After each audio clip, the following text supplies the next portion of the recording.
Authentication Nation, going around the horn. Can you believe it's almost mid-year, almost solstice? The days are going to get shorter, but we're with Denis Wilson out of Southern California. Hello, Dennis. How are you? Very, very good. Harry, how are you doing? Good. Hey, you're well groomed. Did you somehow get out and get a haircut? Yes, I did. You did. Okay, because I got to. You're looking, you're styling, man. You're styling. The day she opened up, well, I was in there. All righty. Well, hey, you suggested a topic that's pretty darn popular.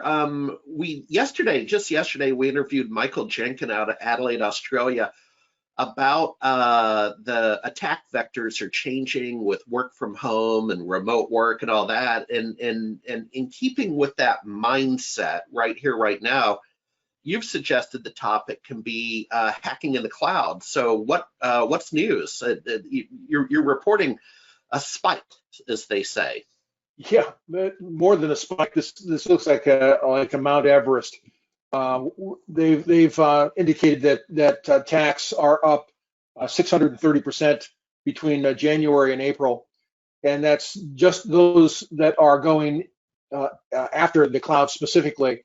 Cloud applications like Office 365 or now Microsoft 365, and as well as G Suite. And this is something new, certainly. Well, it was new to me, and I had not taken much note of it until I ran into some articles about this that I was working with ConnectWise on, and Okay. well, I wanted to talk about this a little bit because it is new to most of the folks out there. There hasn't been much talk about it. Right. Yeah, it is.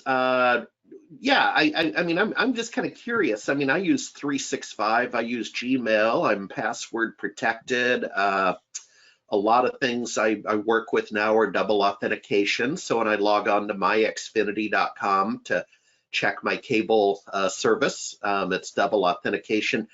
So I'm just kind of curious, what does a hack look like? Very basic question. What is it in the cloud? Yeah, there are two types of hacks that are typical of these kinds of attacks against you. One is logins that come from anomalous locations, and if you do a log checker, you can see that they're coming from places that you don't know about, and they try and get into your password and the second one is these suspicious superhuman logins that are the deal where they'll try to get in from Moscow, and then the next second they try to get in from Los Angeles. And again, you can see that if you track your logs, where you're seeing an IP in these kinds of wild locations. And that's the typical too. I've actually run into that with one of my customers that saw a lot of logins that were trying to go in every so often. And there's a simple fix for it though. Yeah, And that one we've heard a lot of talk about. And the fix is going to two-factor authentication with everybody you've got on. Now, normally, Microsoft had said, no, just do this with the admins and don't worry about everybody else. But typically, of course, we've got everybody else with some sort of administrative capability on their laptops these days. And the idea is go two-factor authentication for everyone. Yeah, and of course, make sure that the passwords are unique. Well, and also I saw, what's his name? Curbs on Security, KERBS, whatever that That's guy. a good one. I saw him speak, and boy, in this day and age, I try to find humor where I can find it in this day and age. And he said this on stage, so cover your ears. But he said, don't have incremental passwords like monkey butt 365, and then next month you change it to monkey butt 366. Yeah, we he brought down the house with that one. No, I find companies like LastPass, and there's several others that do the same thing. I mean, you can get a free usage for your local home machine or our simple one-person office, and it will generate a password for you that's like 14 characters and total gobbledygook, and that's what we're recommending. I said, look, Yeah, it'll watch your passwords for free. You don't have to worry about anything. You just don't remember one password, and that's it. yeah, yeah. And I personally, I work with Beth Hannikin over at Mikey, but it's the same idea, right? Same thing going on. Now, I'm going to ask another dumb question. I have just logged on to Office 365. Where can I set up double authentication, or is that an external service that I would partner with?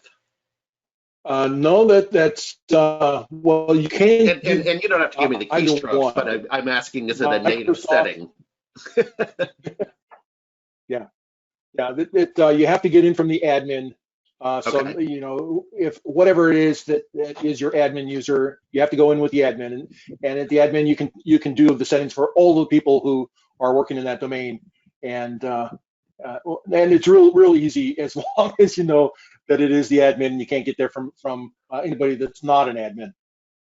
Okay, and I'm in there, and I won't hold you back, but I will. I'm in the admin, so I'll go discover how to do it. In fact, uh, I'll turn it into a blog actually, Dennis, and tattoo it to this video. So Yeah, there um, should be a tick mark for either multi-factor authentication or not. And the minute you tick mark the multi-factor authentication for the per users, then it yeah, there it comes up with is. Yeah. the things you need to do. So folks, it's in the admin, expand over on the left, expand users. I click active users. I click multi-factor authentication. Boy, Dennis, this goes back to the old road shows when I did hands-on labs. I probably met you. I probably met you in that era, and if you didn't, and you probably remember Beatrice with the hands-on labs and the Yep. training and the. Okay, so okay, we're good. Well, sir, I'm not going to bore you or the audience, but I'm going to do this and turn this into a little micro blog because I get it. So thank you for helping us. Great. All right. Keep it safe out there, man. Wash your hands. We'll talk to You you too. next month. Bye-bye. Okay. All right. Bye-bye.